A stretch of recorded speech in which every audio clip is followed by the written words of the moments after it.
video, I want to introduce the generalized Fermat-Little theorem to the Euler function. Okay, so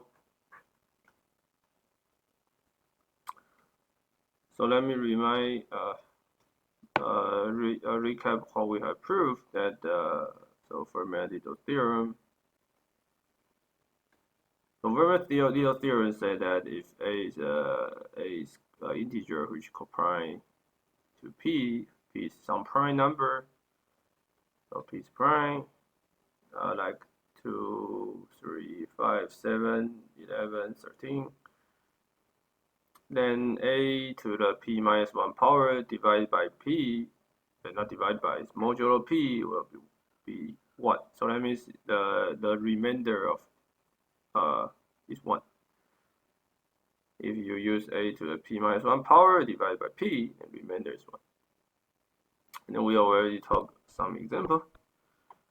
So in order to generalize it, we need to first define some function called Euler phi function.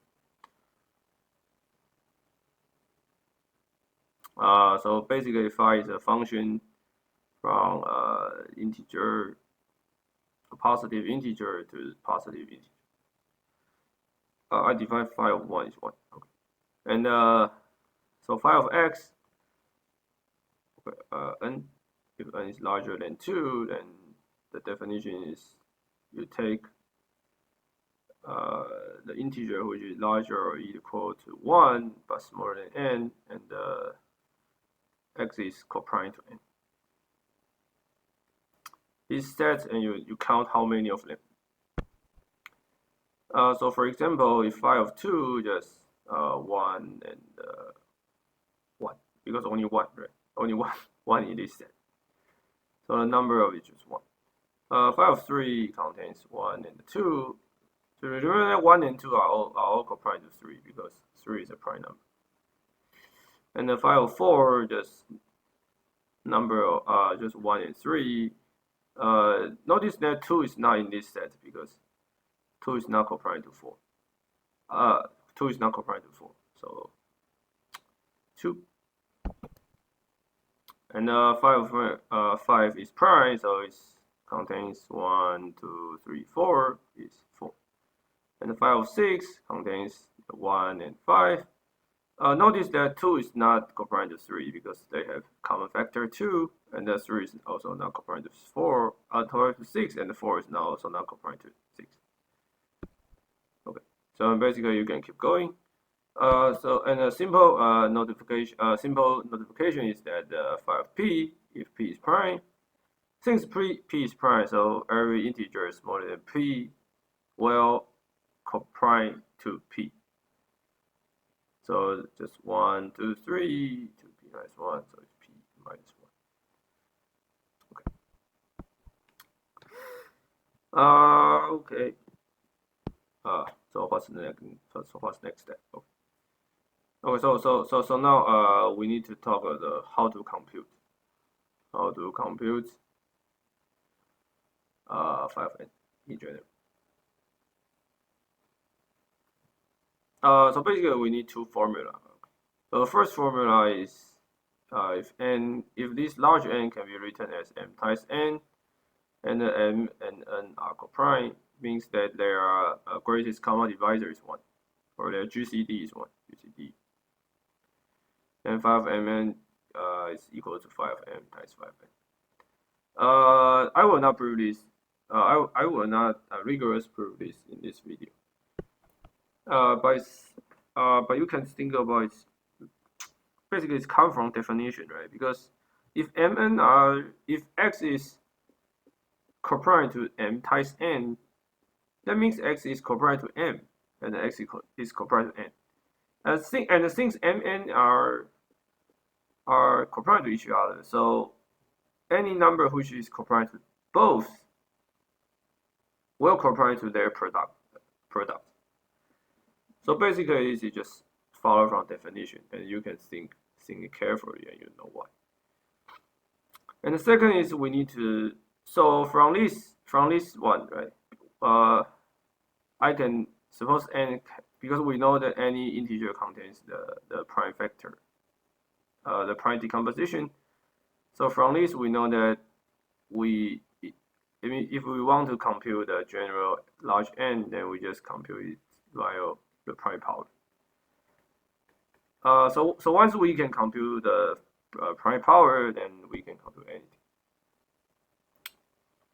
Okay, so the goal is to the second equation is we need to compute the phi to the p to a power a.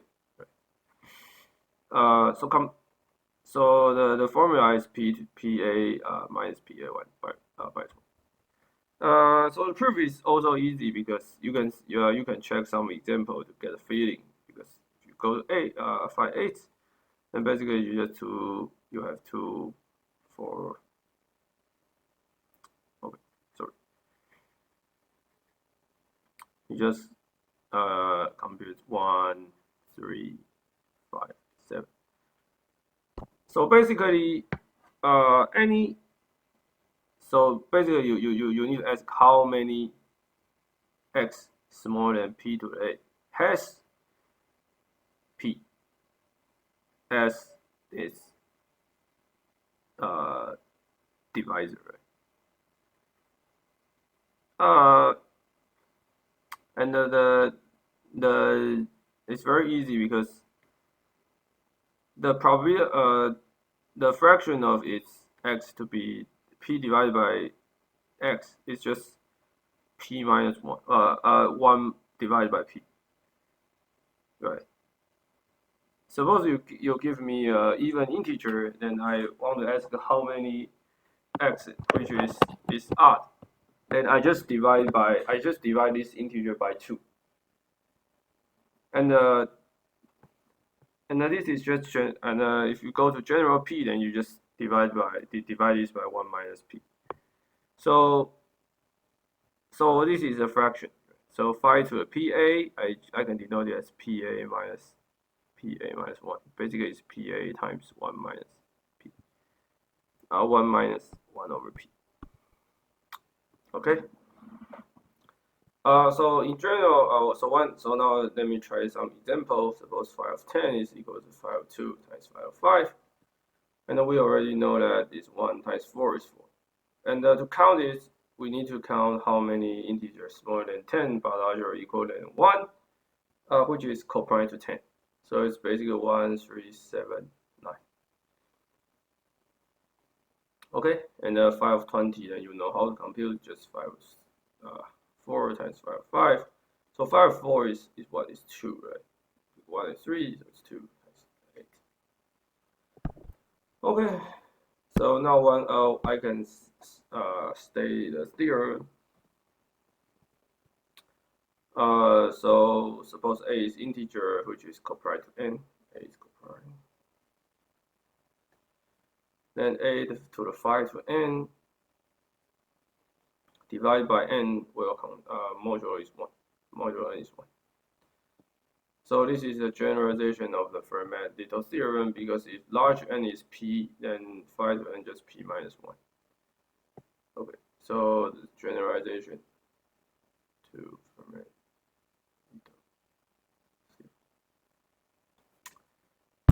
Okay, so let's start to prove this. In order to prove this, so one can use the abstract algebra. Basically, you can compute this. You can define this as a group. So basically, this is just the Zn. So basically, a cyclic group of order n, but you take the multiplication as this group operation. So basically, the phi n just equals to the size of this group, which is very difficult to. It's somewhat abstract. Okay, so basically the proof goes as following. Suppose I define a set A as x is integer, and the smaller from larger 1 to n, and s is coprime to n. And I choose A. I know that A is coprime to. I know A is coprime to n, right? So I can define AA as AX x belongs to A. Fairly easy. And then now I claim, so basically we know size of A is phi n.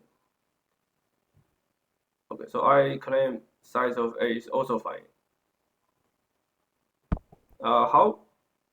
Okay, so to see this, I only need to show that every element in this set AA is distinct because we have phi n number and I times A to each number. So the only possibility is the size of this A. The size of this A, small a times larger A, will be smaller than A. So I only need to show what? I only need to show for all xy in AA, there so basically I need to show ax1 equals to ax2 in mod n will only, or each contains each mod n for each a will lead to x1 equals to x2 in mod. So that means each one is distinct. Everyone is distinct. So I need to prove this. So to prove this is somewhat easy because we know that ax1 minus x2 is 0 mod. And basically A is coprime to n. So x1 minus x2 0 mod n.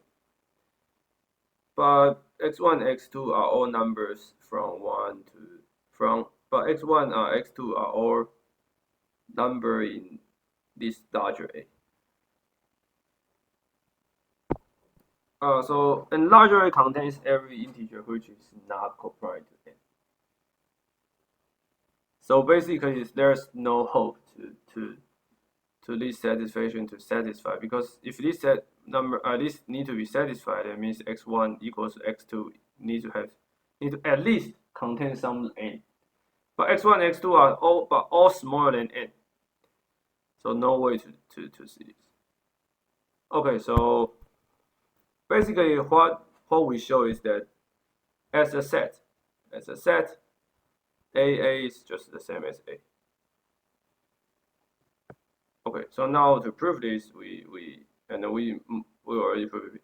We already done because we can take any number. So basically, we take x divided in A and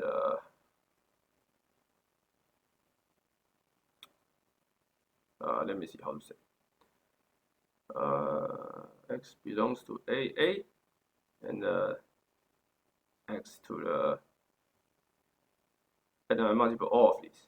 So basically, this is A to, because it will be A for each of them. So A to the phi n to x. X belongs to A, right? This is just definition. And we know that basically all these sets is the same as A. So in mod n, we know that basically x belongs to A, x. And then we know that since A is coprime, every x in A is coprime to n. So the product of all of this is also coprime to n. So we can cancel all of this. So we get A to the phi to n equals 1 mod n. Okay, so basically this is Euler formula. Okay, so finally I show some example. We know Euler know phi of 10 is equal to 4. Okay, so forgive me, my writing is not very elegant. And it contains 1, 3, 7, 9. So I want to check that the first power of each one modulo 10 is 1. So basically, I need to check that 3 to the power 3 to the first power is 81, which is definitely modulo 10 is 1, because 81 is equal to 80 plus 1. And 7 to the power is also to the first power is the same as 49 square modulo 10, which is 9 square modulo 10. Definitely is 81 modulo 10 is 1. Finally, 9 to the fourth can be equals to minus 1 to the fourth and modulo 10, so it's 1. Because minus 1 to the first power is 1. Okay, so up to now, this video is ended, and I hope you guys like it. There are not many other aspects of this Euler 5 function, but unfortunately, I cannot fit into this video. So I might spend some time to introduce other arithmetic functions like phi of n, and this phi of n contains a lot of some general application in the RSA cryptography. So I will spend some time to build the video which introduces this. I hope you guys like this video. Thanks, and be sure to subscribe this channel if you like it.